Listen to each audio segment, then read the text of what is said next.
In the tapestry of life, where every thread holds a story, America in black and white emerges as a haven for the voices echoing through the heart of our communities. In this podcast, we wade through the rivers of our collective experiences, celebrating the vibrant hues of change brought forth by the whispers of hope and the roars of action. It's more than just a conversation. It's a journey into the heart of our society, illuminated by the light of those daring to dream and do.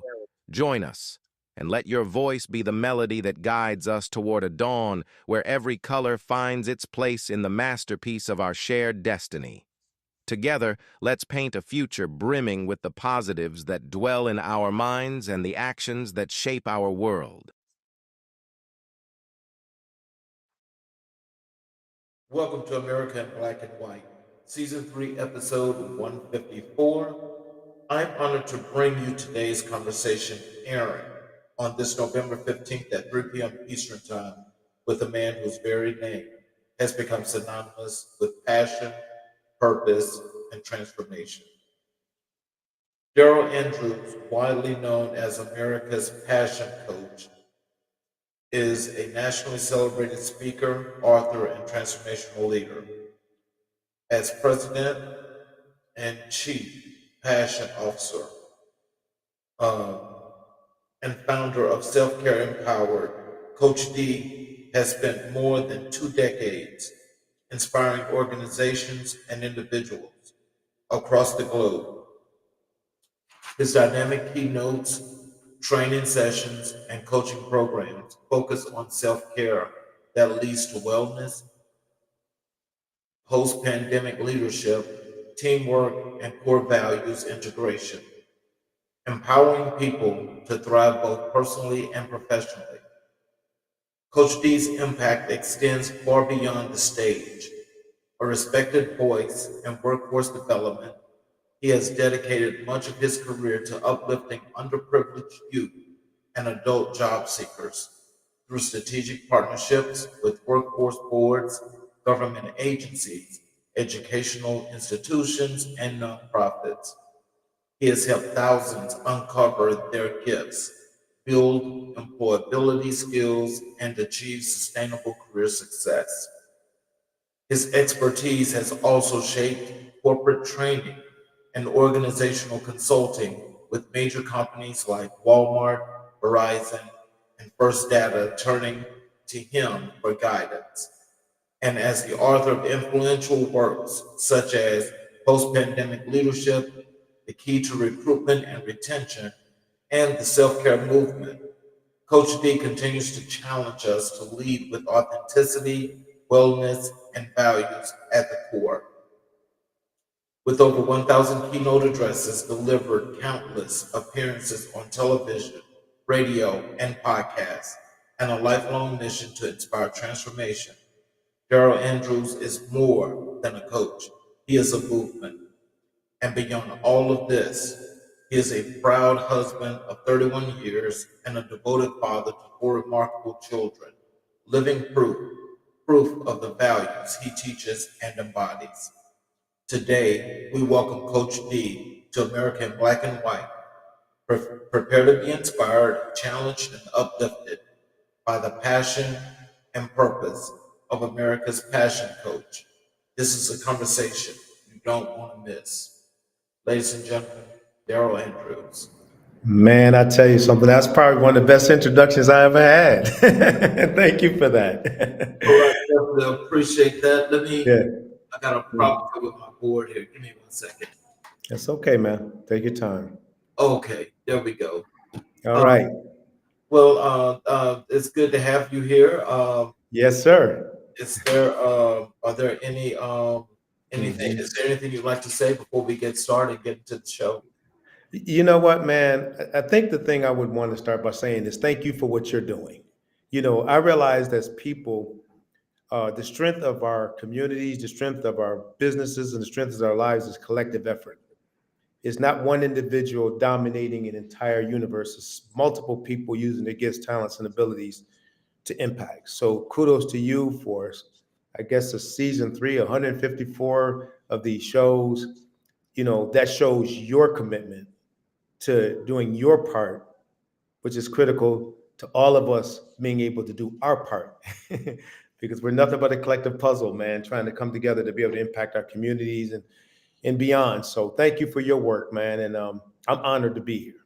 Well, I'm honored to be here. I thank you for that. Mhm. Let's start with your workforce development and community impact. Yes. Um, can you tell us what first drew you to the field of workforce development? I love I love telling this story. um, I was born and raised in the city of Syracuse, New York. That's my hometown. My mom was raised by a single mom. For whatever reason, my mom and dad separated when I was a baby. I'm not here to, go into that story to any detail, but it left my mom as a single mom. And so we lived in a place called the Pioneer Homes Projects in Syracuse, New York, which was to this day, I think, the oldest project ever in the United States of America. And she had an eighth grade education, and so did the majority of the people in my family. Most folks dropped out in the eighth grade, but something happened way back then that changed our life forever, Charles. And that is there was this workforce development program that came into our community and started telling people, hey, we can help you advance your life, go back to school, get your degrees and diplomas, and start getting on the path to self-sufficiency. Well, most of the folks didn't take it seriously. My mom did. And she got engaged with a workforce development program that taught her skills around being an administrative assistant and secretarial skills and things like that. But most importantly, they helped her go back and get her GED. So she was the first person in my family to graduate, which was exciting. And I got to throw a little humor in here, man. I jokingly tell people that my mama she was the class valedictorian, and she gave her class valedictorian speech in a full length leather suit, Charles, full length. And as a little boy, I looked up her on stage and said, "Mama, girl, you sure look hot up there." She said, "I know, baby." I said, "No, not hot like that. It's June, and you got to let us suit on."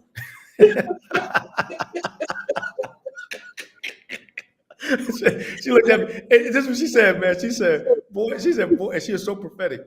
She said, boy, one day you're going to use that mouth to make a difference. She used to always tell me that. And look at me today. That's what she'd always say. She didn't say, boy, shut up. She said, boy, you're going to use that mouth to make a difference. Yes. And guess what? Look at those words. Words have power. Yes, And sir. so from there, they helped her with job search, and she landed a job with a company by the name of Allegheny Airlines, which became US Air Incorporated, which now is American Airlines. And my friend, we went from abject poverty in the city of Syracuse, New York, sometimes New York, not knowing where our next meals are coming from, to traveling all over the United States of America for free. Because when your parent works for the airlines, you don't pay a dime. Right. That was the beginning of my journey. I personally experienced the power of workforce development. And I said, you know what? After I graduated from college and I did a stint with corporate, I want to go back and give back to people what was given to me. And that was when you gain meaningful employment, when you get education, your world changes. It literally does. And so now we're on fire to help youth and adults and people all over the United States. We had programs in Delaware and Pennsylvania, but now as a consultant, I work with groups all over the country to help create that same outcome for as many people as we can. Oh, wow. Mhm. That's truly a powerful story. I mean, so Yeah. with your mother doing that, what was that impact for you? Well, what it did for me uh, I'm is sorry. that's okay. We good now? Think I'm good? Yes. Okay. So what it did for me was it painted a picture of the possibilities. And I want everybody out there to hear this because it's important, especially we parents that are out there. All we're doing is painting a picture for our children of the possibilities. And we have the opportunity to decide what that picture is going to look like. And so when my mom did that, it showed me a couple of things. One, that work can change your life, and two, education can change your life. And so I decided to take a step further. I went to college, and there's a whole story behind that entitled Five Garbage Bags in a Dream and Chicken Soup for the African American Soul. That's a whole nother story. But as a result of that, I became the first person in my family to graduate from college. Oh, You know what I mean? And my brother graduated. Now I'm a father with four children. Two are college graduates. One's an honor student at the University of Central Florida, and one's an honor student in ninth grade. This is now normal for us. So that what she did was normalize the process of progressing a family through education and work, which is now instilled in my heart, in my mind, and my soul. And I'm blessed to marry a beautiful woman who thinks the same way. And so now we're creating something in our family that was built on that foundation. oh wow. Mhm. So, how do you define purpose-driven clear career coaching? You know what? I really believe this with all my heart, man. I believe that we were all born with something inside of us to contribute. The greatest challenge is, as my mentor, Dr. Miles Monroe would say, the greatest challenge is identifying it. You know what I mean? And identifying what gift do I have inside of me that I can use to impact not necessarily the entire world, but the world in which I live. You know what I mean? Now, some people will have worldwide impact, truly, but some people can impact their community or impact their school or impact, I always say, I like to say it like this: their sphere of influence. So, purpose, as my mentor would define it, is like, and when you talk about passion, is the original tension of a thing. Now, I joked a few moments ago about my mom saying, "Boy, one day you're gonna use that mouth to make a difference." My gift is to empower people to see in themselves the tremendous potential they possess and use that potential to go out and make a difference in their space. It could be cooking, it could be cleaning, it could be working for someone and helping them build out what they're doing. It doesn't always have to be these huge things that we think about. But what's that gift? So when I look about passion and purpose careers, I'm not saying that we're gonna go off on some flighty dream. I'm saying we're gonna go after what we're naturally wired to do. Right. I'll say this, I would have never imagined my mom saying that all those years ago would have led me to standing on stages like Walmart Corporation, flying me down to speak to all 8,000 of their senior leaders worldwide on one of their five core values. And so when I was on that stage and they actually picked me up in a private jet, they kind of messed me up with that one because I'm like, okay, this is now going to become the norm. You do that one time, now you want to do it all the time, But as I was sitting there, I said, my goodness, man, it was purpose that made this happen. When they picked me up and took me to this beautiful facility with 2,000 of their people and 6,000 worldwide, and I'm standing on that stage, I said, at the time, they were the number one company in the world. So that's purpose. It wasn't my degree that took me there. It was the gift that's inside of me to open up that door. The degree helped, but it was the purpose. So that's what I mean by purpose. What is that, when you talk about passion, what can you wake up in the morning to and say, I want to do this. This is the thing I want to do. And I'm wired to do it. It's like breathing to me. It's easy. So I hope that brings some clarity to the question. Yes, sir. What are the biggest barriers facing underprivileged job seekers today? That's a good question. And I want to tread lightly because I want us to understand something. I, you know, I want to say that obviously there's barriers because there's things that people have not been exposed to, which kind of keeps us in that position of underprivileged. Because once my mother was exposed to workforce development, she changed. We were underprivileged, but once she got that information, but she also decided to do something with that information.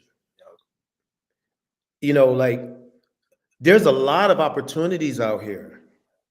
But my friend, if people don't look for these opportunities and take advantage of these opportunities, they're accepting their current situation. And so what I would say the biggest barrier is, and this is going to be maybe counter to what a lot of people say, is besides the barriers of societal norms that we know of, is mindset. It's the way we think. My mother used to sit my brother and I down in that little 400 square foot apartment we lived in the projects, and say that we're not going to stay here forever. One day we're gonna be out of here. We're gonna get out of here. So she envisioned that, and guess what? That vision came to pass. So what I'm saying, if there's people out there, I can easily say, man, we need to rally and fight for more rights, and I'm okay with that. I'm okay with that, man, because I understand we have to do those things. But what I do want people to understand is there are a lot of underprivileged people, former underprivileged people that are underprivileged. They aren't underprivileged anymore because they decided that they were going to start to pursue things, all right, and make it happen. Let me say this real quick. I got some friends. I'm gonna give him a shout out. He don't even know I'm doing this, but I got a friend named Raymond Bell, and he has this thing called the Hope Project, and he's in the DC, Baltimore, that area. He's working with underprivileged youth in the areas of IT and tech. These kids are getting certified and walking into $150,000, $175,000 a year job. Why? They were exposed to his information. Right. And they showed up for classes. Now they're making more money than their mama and daddy, because these jobs are paying big dollars. So the point I'm making is my mission and my hope is to inspire people to get a vision. What is it that you want? And don't look at your circumstances as I'm locked into this forever. Because if I would have thought that, you wouldn't be interviewing me right now. Right. But look at and say, what do I want and who do I need to connect with to get there? So what I'm imploring your people to do that listen to this show is not sit back and point fingers, because we rightfully we can do that, but say, what do I want?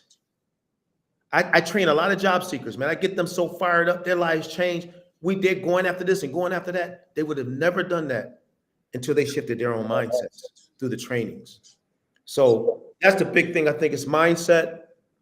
People got to support each other as they're pursuing, not pull each other down. Like if you see somebody in pursuit, support them, encourage them. Because we have so much talent in our communities, loaded with talent. We just got to get it out there and make it happen. So, so just to go a little bit more in depth with that, when you mentioned mindset, what are some of the things that people can do to help to change that mindset, to improve that thinking, to get that critical thinking really moving to actually move and to what they say to bob and weave, and make it work the way they need to work? What are some of those things? Well, man, as a keynote speaker, I'm a storyteller. So, I just told one, I'm about to tell another one. So I met this guy years ago. His name was Jim Murphy in New York City. I was actually flying down to New York City to go to Wagner College in Staten Island, New York. I was 17 years old. I'm first generation college student. And I'm on the plane because my mom worked for the airlines. I fly for free. So I'm flying down. But on the plane, I'm sitting next to this guy, man. He was funny because he actually looked like D from Run DMC. He had the Kango hat and everything. He just had the look. And so he asked me on the plane, he said, man, he was with his mom and his wife and his mother, and his brother was at Syracuse University. So they were actually dropping him off and they were going back home. And so he asked me, would you like a ride when you get to the airport? And I said, well, sir, we had a really good conversation. Sir, I don't want to inconvenience you and your family. He said, it won't be an inconvenience. He said, where are you going from here? I said, I'm going over to the Port Authority. And then I got to go to the ferry boat to go over to Staten Island. He said, we can take you to the Port Authority. That was a long time ago. I tell people I don't recommend you ride anywhere with strangers today. So let's make that clear. But I said, okay. So when the plane landed, we went and grabbed our luggage. I went to grab my luggage and he looked at me and said, what are you doing? I said, I'm grabbing my luggage. He said, you don't have to grab your luggage. And he snapped his finger. Some dude came over and grabbed my luggage. Oh, wow. And he took my luggage out, and this is not making this up. This dude I was sitting next to on the plane that looked like D from Rum DNC had a 8-door stretch Cadillac limousine with his name on the license plates. And I'm like, who in the heck am I sitting next to? Now I'm going somewhere with this story, and I want everybody to hear this. And so we get into the car. He treats me like I'm royalty. We had the greatest conversation. His mom and all of we talking, they encouraging me. And then he said something that changed my life. He said, Darrell, I want you to have this time with me because I want to share something with you. It's a gift. It's a gift. And don't ever forget it. And I have not forgotten, and that was like 40 years ago. He said, Darrell, he said, when I was a kid, I was born and raised in the Bronx, New York. Everybody wanted to drop out of school. Everybody wanted to hang out. Everybody wanted to do crazy stuff. And I was right there with them. And then one day I saw a show about the American dream on television, and it changed my life. I said, why can't I live the American dream? So you know what he did? That thing kicked in, and he said to his friends, I want to change. As he said to his friends, I want to change, fellas. Let's go for it. Let's try to make some things happen with our lives. All his friends said, man, get out of here. You a sellout. You this and that. You know what he said? Cool. He cut them all off. He got focused on his education, graduated with honors, received a full scholarship to Yale University. He said, I didn't even know I was smart till I stopped hanging with them folks. Went to Yale, graduated from there with honors. Ended up getting a job on Wall Street, did that for 3 years, and started his own accounting firm. And then start buying real estate in Manhattan. This is what he told me. He said, Darrell, I'm sharing this off with you, not to brag, man, because I don't have to brag. That I don't even have to do it. He said, but Darrell, don't ever forget this. And I don't want your audience to forget what I'm about to say. Show me your friends, and I will show you your future. Oh, wow. Oh, wow. You want to change your mindset? There's the answer. You got to get around people who are going to encourage you to maximize your potential as they are maximizing theirs. So you don't even have to be at the top. You guys are just going to collectively lift each other to the top. Let me say this. My mother, when she landed that job, her best friend went after the same thing and landed the job too. So just two of them, that's all it was, lifted each other out of that pioneer homes into a whole nother space. My friends, a lot of us aren't advancing because of who we hang around. Mm-hmm. And our mindset remains the same because we keep going through this vicious cycle, a loop in our thinking because of what people are saying.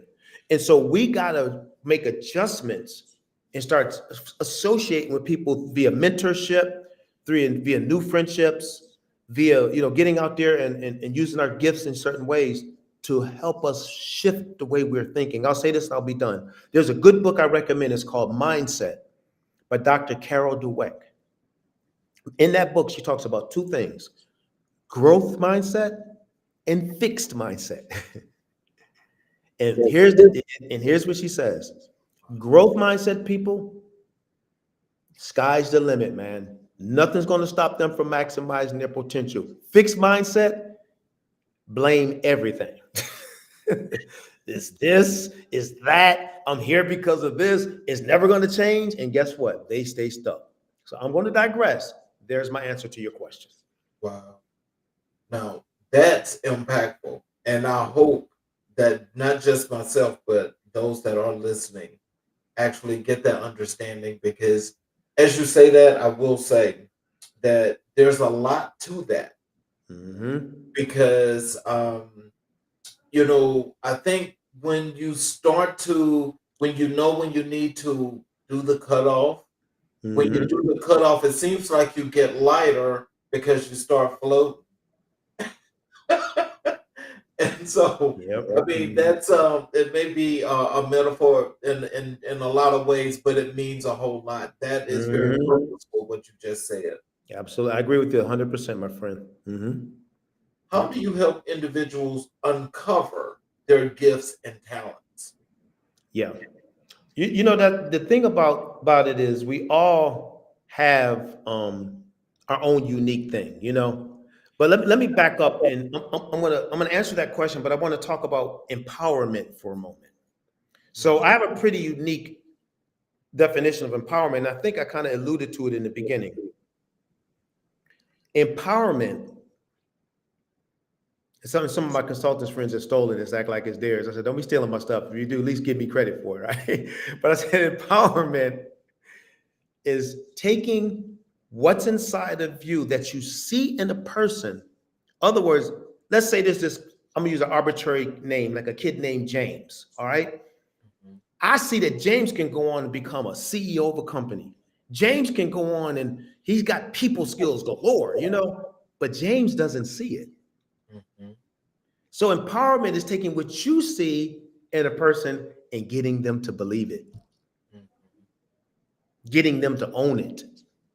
So when we coach people, you know what I mean, on purpose, or I coach different people, leadership development, leadership coaching, organizational culture, people who want to even do what I do, because people want to consult and speak and train. All I'm looking for is to try to pull out of them, all right, get them to see the potential, own it, and then say, what's the strategy to move it forward? Now, as far as the specific passions and purpose, there's assessments we use and all that. I'm not going to go into all of that, but I have a couple of what I call the passion pathways that I love to talk about. I'm only going to mention a few. Number one is what I call lifetime infatuation. Charles, it's basically you wake up in the morning and it's right there with you. Okay. Some people, yeah, go ahead. Mm-hmm. So, no, I'm ready to hear a little bit more about that lifetime infatuation, because I think I'm loving where you may be going with that. Listen, lifetime infatuation. Let me give you an example. When Oprah was, they interviewed, I think it was Oprah's mom or somebody like that years ago. And they said, what is it about Oprah? They said, and she said, and the response was, that girl been communicating this kind of stuff all her life. It's like when she was 2, she was doing this kind of stuff. 3, 4, 5, she's always been this way. So, what we see today and what we're all impressed with is just who she is. Wow. Nobody had to expose her to it. Nobody had to, hey, you think you should be a talk show host. It was just in her DNA. Rachel Ray, the cook, her parents said when she was 2 and 3 years old, all her little siblings out there playing, she would grab a stool, go to the kitchen, and step up to look what's in the pots. Wow. Okay. And you know what I'm saying? Like, these are yeah. Nobody said, why were her other family members not interested? But she was. Right. I have a cousin named Troy. Man, we out there, we playing hoops and athleting up and trying to be the best athlete in town. Troy over there hanging with the mechanics at the shop. He's 12 years old, 11 years old. He over there, the mechanic. He's looking at engines. He's looking at car parts. I had no interest at all in any of that. And dude, like hanging out there, you see him, he all greased up, hands all oiled up. Before you know it, he's getting paid a couple $100,000 per car to build cars for people. Wow. You see where I'm going with this? Yeah, that's what's up. Then nobody told him to do that. Right. He was wired for it. So I'm saying to your audience, all of us got this stuff we're wired for. And we're wasting it because nobody has exposed us to the fact you can do something with it. Now, the stories I'm telling you, they figured it out. Mm-hmm. Oprah figured it out. And she said, oh, okay, this is what I'm going to do. Talk show host. Wasn't working in Baltimore. Let me go to Chicago. And the rest is history. The rest is history. Yes, so that's just one. One other one, real quick. This is gonna be interesting because people don't understand what I mean by this, but it's frustration. All right. And people are like, how do you find your purpose and passion being frustrated? I said, it's easy. It's something that you want to fix. I want to fix the problems in my community. Right. I want to fix the way people manage their finances. I want to fix kids doing drugs. I want to fix what's going on with these families' issues. I want to fix broken marriages. I want to fix government. And I'm passionate about it. That's another pathway. Yeah, the stuff that gets under you, that shit, I wish I could just do something in that space. Some of us don't even have that interest. You do. You see, so I love having people uncover, man, because there's some more to this. But those are just a few techniques we look at and analyze. to help people get on that course, man. Because if we're gonna spend our dash, let's spend our dash doing something that makes a difference. So with these individuals, I mean, so is it like just the conversation that Mhm. you're having to help them to get the light bulb to come on, or is it just things in general that you put out there to see what they actually gravitate to? No, so it varies on how we do it. Like sometimes we're doing seminars, you know what I mean, with a group of people, like bunch of people. So we're just like you said, we're just educating, and Mhm. we're giving them, and everything is strategy. It's all strategy, and I'll tell you why in just a moment. So that we're educating. Now, when we're coaching an individual, they're going through literally going through assessments. There's some individual coaching that's going on. We have assignments that they have to do. They got to literally put these. They got to go to work. You know, I'm like, okay, we're gonna work on this for the next 2 or 3 months. These are things you got to do because we got to get people to thinking and working with this stuff, man. Because if you just talk about it, it's just a good idea in your head. You gotta put some stuff in action. So this it's more hands-on when we coaching folks. But I was gonna say about the one part with strategy. So motivation. People out there who've heard this term before, we don't really understand what it is. People think it's a motivational speaker, like Les Brown and all of that. In some truth, yeah, Eric Thomas and ET and all those people out here doing their thing. Yes, I agree. But what they don't understand is this: there's two words woven into motivation: motive and action. Ooh, okay. Begin again. A motive, listen, Charles, I'm telling you, man, folks, this is gonna be the folks gonna get a lot out of this pot. They've been listening to this thing, man. It's just it's transformative. A motive is an inner state that's driven by a goal. Mm, A motive is an inner state that's driven by a goal. Master P used to sell tapes out of his trunk. And then he said, but I'm gonna have $100 million business one day. Motive, inner state. But here's the part that people don't get, and you don't hear a lot on stages. You got the Asian part, and that's action. See, I can feel good about stuff. Oh, this is the greatest speech I ever heard in my life. Oh my Lord. And then a week later, I'm back to my old habits. right. The action connected to the motive, the goal, is how people achieve things that we all dream of achieving. Mm, You gotta realize being fired up is temporary. Being intentional gets you to where you're gonna get to. oh, wow. You ain't gonna get there just being fired up. That's amazing. If that's the case, every Sunday we're gonna be fired up going to church, and then we're gonna go back home. And next Sunday we're gonna get fired up at church. Listen, man, we gotta do something with this stuff. And so, Coach, I want people to know who's listening to this show here. I'm not just a motivator, man. I'm a strategist. You know what I mean? And I'll give you one quote, and I'll let you jump back into the questions. You don't rise to the level of your goals; you fall to the level of your systems. Oh. Oh, You got that one? oh, yes, sir. Yes, sir. Now, You you know, Mhm. I'm gonna tell you that. See, that was I really love that. Can Yeah, you give us yeah. a little detail into falling to that action? Come on, man. Listen, I tell you, people, listen, their life's gonna be changed today. See, I'm not here just some dude getting you hyped up. I'm talking about structure and systems. Right. So here we go to another story. I'm gonna explain that quote. So I love listening to people like, one time I was listening to Venus Williams, okay, Williams sister.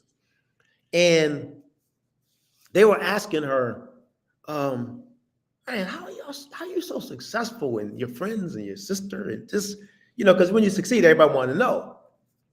Oh, she said it's simple.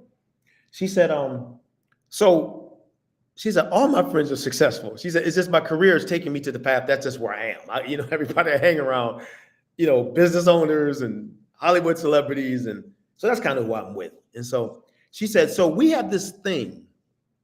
Well, we know there's times, very long periods of time, we may not see each other. I may be training for Wimbledon or Australian Open, or somebody may be doing a movie and all of that. And she said, so we know maybe for the next 9 months to a year, we may not even get a phone call in with each other. Mm. And she said, you want me to answer that question? Let me tell you what the answer to that question is. We're all successful because we're disciplined.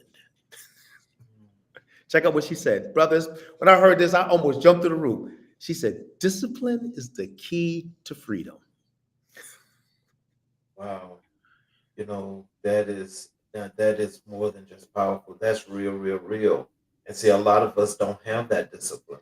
And that's what we got to get. She said discipline. So when I say we don't fall to the level, rise to the level of our goals, and we fall to the level of our systems, that system is a disciplined, structured way of doing things that is going to produce a long time outcome. I'm gonna tell you something. I get so fired up with this stuff. Let me tell you something. Another one of my mentors said, "You're gonna love this one too." I'm loaded with them, man, because I hang around some folks that don't play. One of my mentors, man, he said it like this. His name is Earl Stafford at Unitech. He sold a company, Unitech, years ago for millions and millions of dollars. He said this, Darrell, don't fall in love with the dream, fall in love with the process. Mm. He said it's the process that gets you to the dream. Yeah. See, everybody wants to achieve and everybody wants to go after. Man, you got to be willing to make sacrifices every day.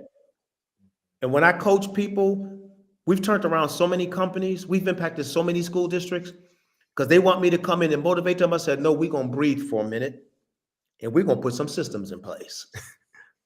And every last one of you have to be introspective as to what are you doing to limit progress. Right.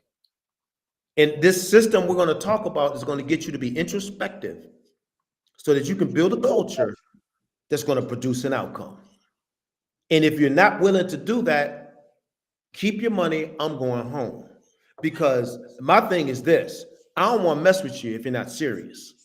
Right. Especially if there's young people involved or if there's communities involved, things like that. I'd rather not even do it because people don't realize synergy, systems, core value, that's how you transform things, man. When you got people working together to produce an outcome. And so that's why I talk the way I talk. I mean, I've worked with billion-dollar corporations, but I've worked with community centers in our cities. It doesn't matter to me. I just want, especially that's even more important because I want them to be able to transform those young folks in our communities, man. And so systems, man, we got to understand we can't just be hyped up all the time. We love being hyped up as a people. We love it. We do. We love it. We love it. But we don't understand that's not going to get you to where you're going. Let's put it, I'll say this last thing, I'll shut my big old mouth. Motivation is the fuel. Listen to this, brother. Don't ever forget this. Motivation is the fuel, but strategy is the vehicle.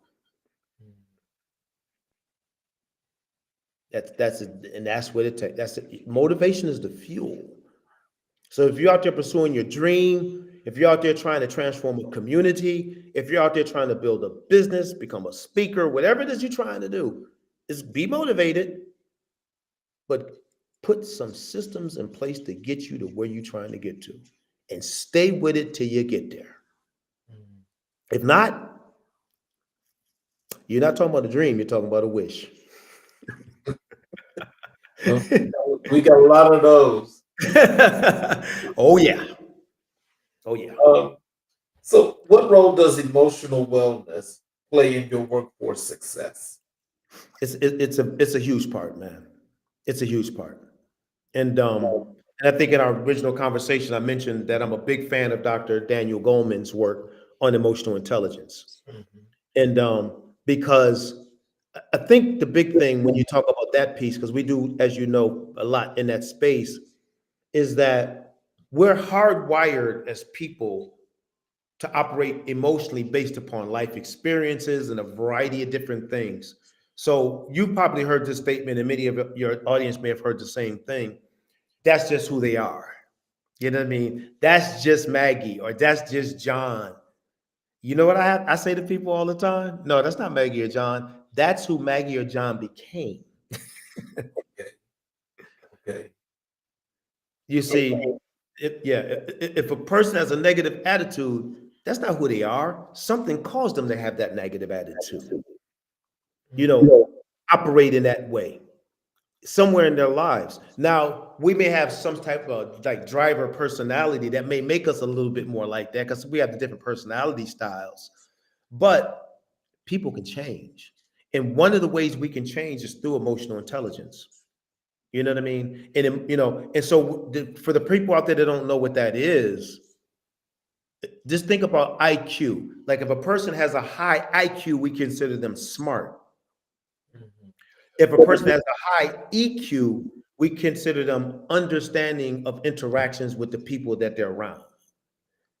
Companies want that more than they do IQ nowadays. They want you to know how to work with people and engage. And so emotional intelligence is a process in which we have an understanding of what drives, what impulses and drives that we have. But this is the most important part, Charles, the impact that they have on other people. Right. So let me say this, there's two parts. One is called self-regulation and one is called self-awareness. Self-awareness is understanding of my moods, my dispositions, but here's the important part, and their impact on other people. Mhm. That's self-awareness. Mhm. This part here, you probably laugh at. Self-regulation is the ability to control the way I respond to a situation by reeling it in. I'm normally the way I'm going to say this, I'm not going to say it this time, I'm going to reel this thing in, and this is what I'm going to say to somebody. Let's talk about it later. Mhm. Wow. Because I know if I say what I was going to say, I know what the outcome of that's going to be.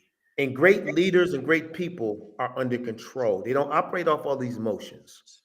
They operate off of logic. And logical people think things out before they respond to them. Hope you So folks hope you folks get that message. yeah, Mhm. so let me just ask you just one other question before I move on to another part of this. But I really want to. I got to follow up on this. When you said the people that's got the negativity that's going Mhm. on, and what could I mean, like, in knowing that they may have something that may have forced that, but it Yeah. seems like a lot of people are carrying around that negativity all the time. How do Mhm. you kind of like help them to rid themselves of that, or to maybe think a little bit broader as to what they are bringing, Right. because a lot of people actually look like they're bringing negativity all the time. Yeah, man. The thing about it is that, and this may sound weird and strange, but the average person that does it don't think they don't. If you to ask them if they're negative, they'll say no. True, very true. They don't think that they are. They just think this is who I am. Now you gotta be careful because there's a fine line between negativity and narcissism. Ah, Okay, okay. but the problem now, let's be clear, the narcissist, that's more of a mental health issue. Mhm. You know what I mean? And that person needs to get help Right. because they don't, not only do they not know that they're hurting people, they're intentionally doing it they're doing it on a consistent, it's ongoing. Mhm. Like they never stop hurting people because in the narcissist's mind, they're right all the time. All right. They ain't never wrong. And there are a whole heap of them out here. So if you got a family member that ain't never wrong or a friend, chances are they dealing with a little narcissism. Like they don't ever want to say they sorry ever, ever. You ain't never said you've been on this planet 90 years. You ain't never said you sorry. You're a narcissist. So, but everybody else, what you got to do is help them to understand that it's going to be very hard for you to accomplish the things you want to accomplish in your life if you're negative. People don't like to help. And I'm saying that this people will laugh when they hear this because it took a mentor to help me with that years ago when I was younger. Mhm. Because I was a little bit snippy, man. I mean, that was a byproduct of growing up in the hood in Syracuse. You'd have to be hard, you had to fight all the time, and you had to kind of keep you. So I kind of carried some of that over with me. And he said, Darrell, you got tremendous potential. But you got to help understand the way you respond to people is going to cause them not to want to help you. Do Mhm. you want to do something? Well, of course I wanted to. So again, what I love about it, his name was Eugene Lewis. You know, what I love about it, he didn't just say that to me, he coached me because I had to see it from a different perspective. So a lot of those folks out there that's like that, you're only hurting yourself. And you don't realize, and you need to think about trying to change because you're only cutting off your own blessings. People don't want to deal with pessimistic people. Matter of fact, we see them coming, we look the other way. You know, we don't want that, man. You know, not at all. I have to raise my hand there. I don't like that. It Me makes either. me feel some kind of way, Me and it too. like it weighs me down and everything else. And you know, Hmm. I need to learn how to deal with those people a little bit better, I guess. Yeah. But I just can't deal with that. I really don't like that. Yeah. You know, I think I'll say this, Charles. I think a lot of times it's scenario based how you deal with it because each person, Mm. and I met this guy actually on LinkedIn. He had the most amazing story. It was kind of amazing, so much to the point where I had to reach out to him. And I said, man, I never heard anything like this. So what he was sharing on LinkedIn was that he was, you know, there's this road rage thing that people, man, you be on the road and you do something, folk just rage out on you, you know. And so he had accidentally cut this guy off, man. And the guy, you know, got upset. And so he speeds his car up and pulls up next to him. He hits his horn. He calling them names. He's pointing, giving the middle finger, you know, and it's like harassment. So they come to a stoplight. The guy does it again. This brother rolls his window down and he says this, "Hey, man, I'm sorry." He said, "I did not intend on doing that." You know, and the guy, you know, he didn't pay attention to that. He's still cursing them out, calling them names and everything like that. So light goes on, and they both actually ended up going to the same location. No. So they both getting out their cars at the same time, right? But the guy looking at him, he looking like he want to fight him and everything. He tells the guy again, "Man, I am so sorry." Now, you know, he kind of got mad, man. Say, yo, man, what you want to do? Let's, you know, you seem like you want to do something. Let's get it on here. Mhm, But he kept his peace with this guy. mhm. He said, "Man, listen, you know, they both got the car. He looking at them all mean, and he said, "Cool, man." He said, "You got the right to feel whatever you want, but that wasn't intentional, Mhm. man." And I'm sorry. And he walked off. He was going to get a cup of coffee. 3 minutes later, he felt a tap on his shoulder. He looked over. It was that guy. And you know what he said to him? What? He said, "I'm sorry." Oh wow. He said, "Let me say something." He said, "Man," no, this is what he said to him. "Man, you healed me by the way you treated me. Mhm, You could have been mad at me, ready to fight me, and it made me realize how bad I looked." mhm. And he said, "I'm never going to do anything like that again. Thank you." He shook Wow. hands and he walked away. Oh, now that's a good story. Yeah, That's man. a good story. Yeah. But that's hard to believe, especially in today's time. Yeah. These road rage people, they following people to their houses. But you know, but I think the thing, this moral of the story is when I was a kid, you used to always hear them say, "Kill them with kindness." Yeah, yeah. And I'm not saying that you have to allow somebody to point in your face and be disrespectful.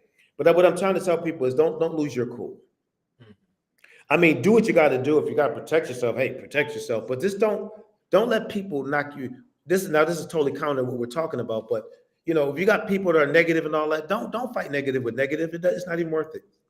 Right. You know, because ultimately you may be able to help that person change Mhm.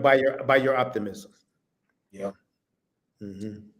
So let's move over to your work as an entrepreneur and your business leadership. Hmm. So tell us Hmm. what inspired you to launch Darrell Andrews LLC and Self Care Empowered. Yeah, I've always been an entrepreneur, Charles. I started as a little kid. I used to tell people I was the wealthiest little 12-year-old in the city of Syracuse, man, because I shoveled snow, I cut grass.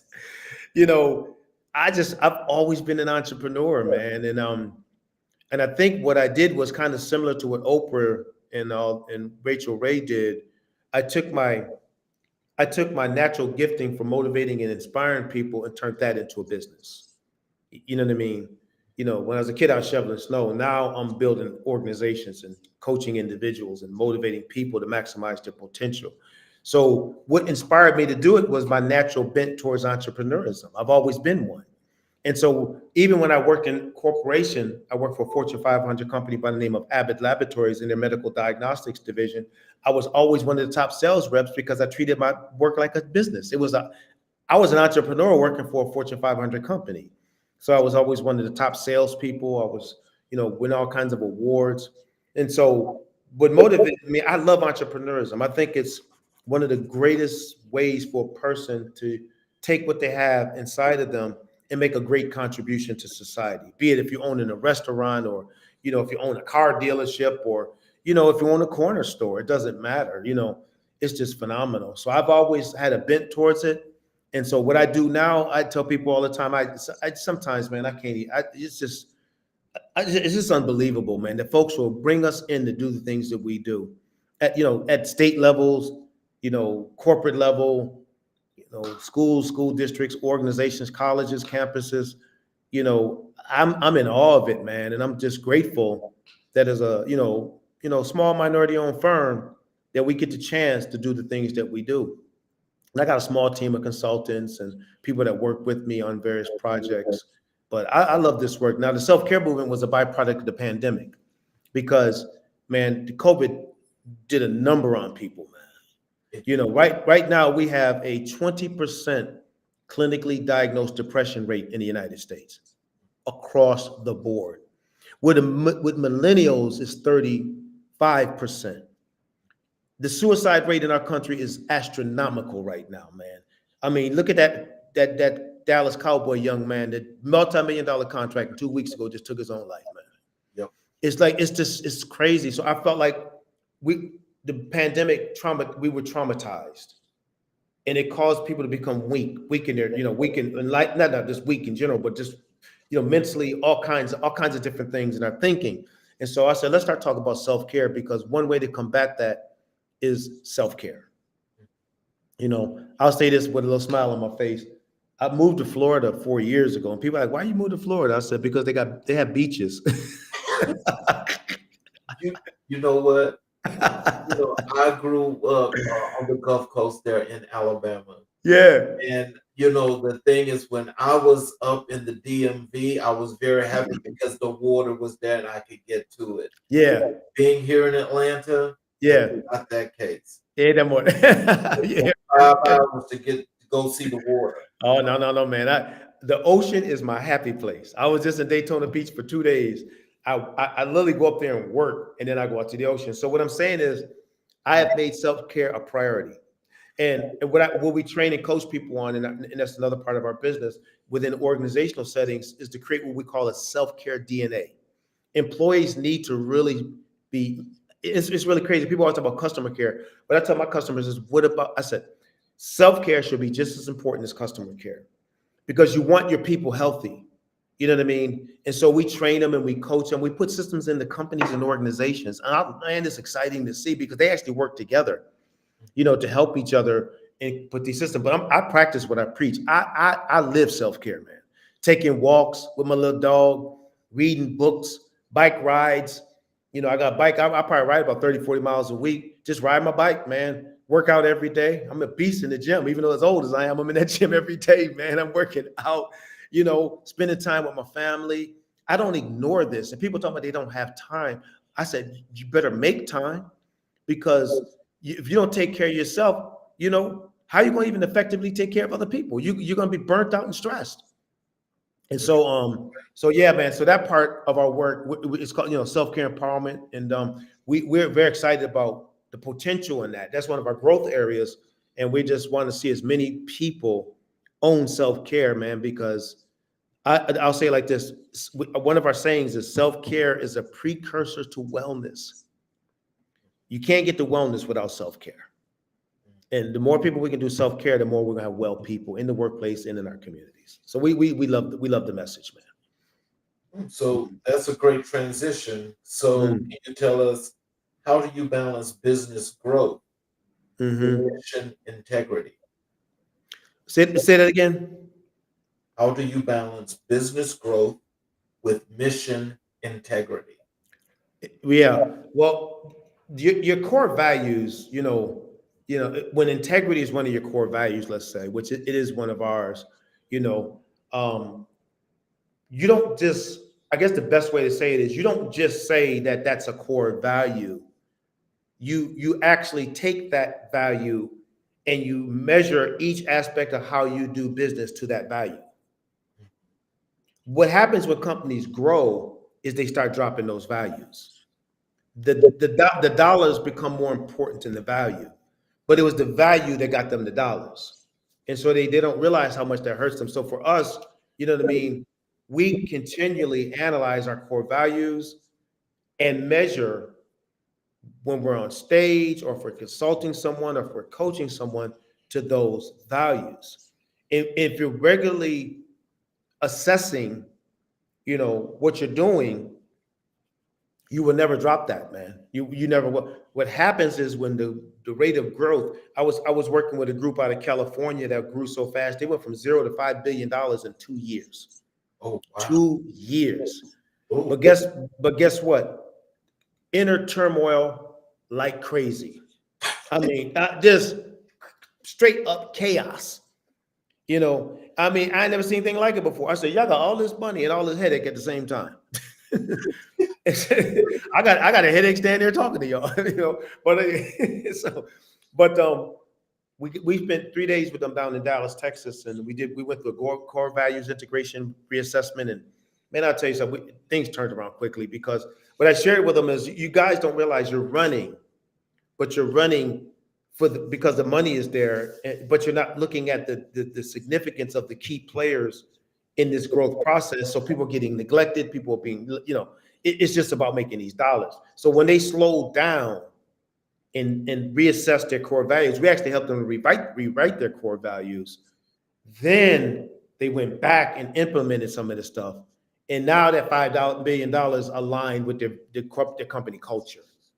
You know what I'm saying? Because, to me, growing without integrity is chaos. Period. yeah. You're just going to be a chaotic company with a lot of money, or chaotic organization. And it's not just even companies, it's school districts across the board. Once you drop your core values, you just about dropped everything. Yep. So, what's your philosophy on leading with passion in the private sector? Yeah. We've just recently redefined leadership, man. And I'm gonna give you that definite, because we have this book. It's actually not completed, but I've been talking about it. We're going to get it done here soon. Post-pandemic leadership, the key to effective recruitment and retention. The old model of leadership, and it's not old, it still applies today, is the ability to guide, govern, and influence. Okay, that's actually not a bad, model of leadership. The new model that we're promoting, it takes a whole lot of emotional intelligence, because this is what we're saying about leadership today. All right, post-pandemic. Leadership is the ability to listen, understand, and engage. Oh, I hope leaders out there listening. mm-hmm. I got a problem with retention. The reason why you have a problem because you're not listening, you're not understanding, and you're not engaging. People post-pandemic need to know you care about them, man. They need to know you are a priority to them. Them days of just being that hardcore boss and telling people what to do, that's dead on arrival now. Yes, it is. Yes, it is. Man, you'll lose people so fast. Yeah. So you ask me leadership, that's leadership today. You're going to have to be more emotionally connected to leading people today. That doesn't mean you have to sit down with a person and have 10-hour conversations with them.